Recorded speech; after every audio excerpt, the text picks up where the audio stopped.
Vampire Diaries is the peak of garbage. It is so bad that it's good. It's so iconic, yet forgettable. It is an enigma of writing. I think Vampire Diaries single-handedly taught me that I could become a writer. I could become a writer. I could. With enough money, I can make anything happen. That's what this show's taught. But more importantly, this show taught me that you can make some of the most iconic characters in fiction from a TV show. Because Elena, Damon, Stefan, Bonnie, Enzo, Benzo, what's the motherfucker's name? What's that motherfucker's name? Yo, see what I'm saying? See? Some of the most memorable yet forgettable. It's Vampire Diaries is one of the greatest stories ever told in our generation. It just is. It just is. It just is. With a medium like that. Damon's one of the best fucking characters in fiction. He didn't deserve that fucking show. I'm gonna be so real. Stefan, he grew on me. He grew on me. He grew on me. Cause I hated him. I hated him at first. I'm not even gonna lie. Beginning, early seasons, I sat there. I was like, Stefan, you a bot. Later, he stopped being a bot. Like I'm telling you, dropping. Cause spoilers, we're going over the entire series, right? Dropping Elena was the best thing for him. I swear to God, bro. Caroline, I was on that ship day one. I was on that ship day one. Bonnie, again, she was very one note until the later seasons. Then I'm like, holy shit, she's fucking loony. That's sick. That's cool. I like that. She's Looney Tunes. These characters, their dynamics as they grew. Of course, the story. Honestly, I feel like the story itself, the contained plot, was the best in the early seasons because, you know, a lot of less plot holes. But this, it's so peak. Like you, oh my god. And I know that they have the originals, which I have HBO Max. I can't watch the originals unless I have, like, I don't know, CW or something.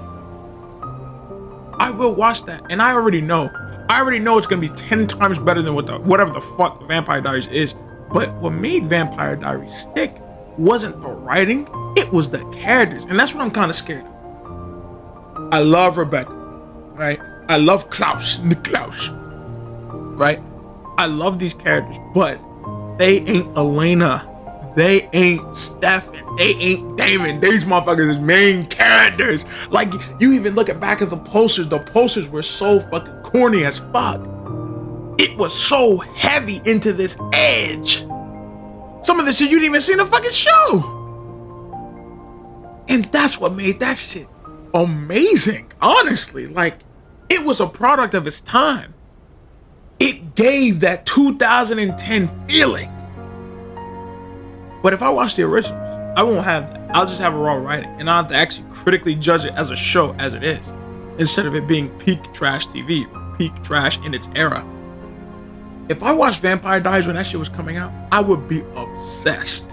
Buddy, that would have been my AOT. That literally would have been my fucking AOT. Because the obsession factor that they have with these episodes, dude, it's crazy. It's like, at a certain point, I kept watching just so I'm like, dude, it can't get worse. It can't get worse. And it did. And then there were some times where it did get good. The writing was actually fire. Damon, the writing actually was kind of fire.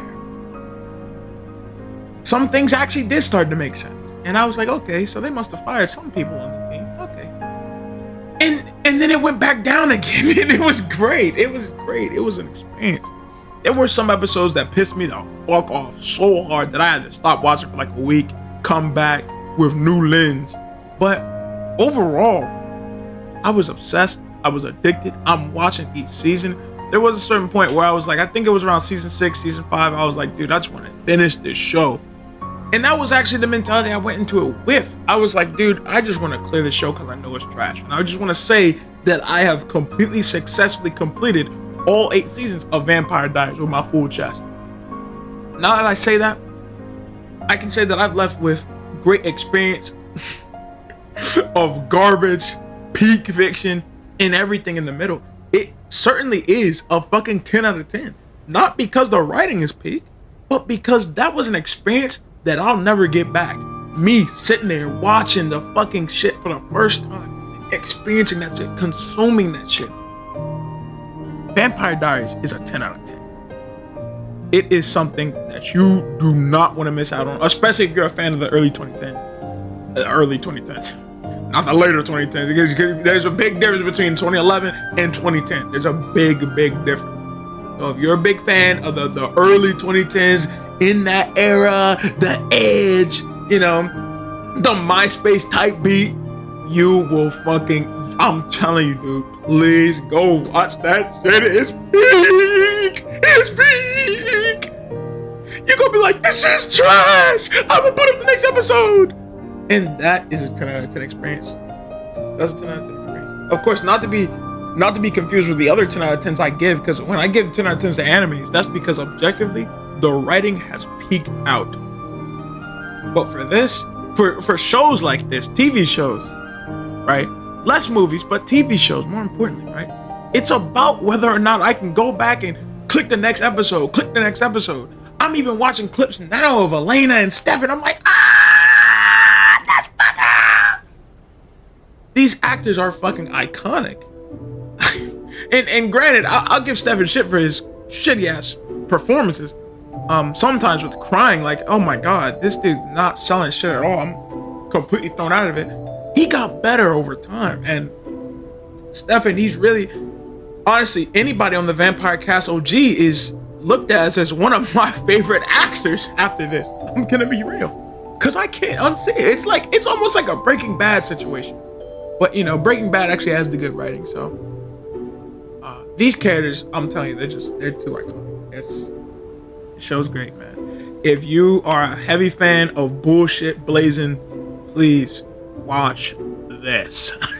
It's getting the stamp of fucking approval, honestly. And before you say I want to quit,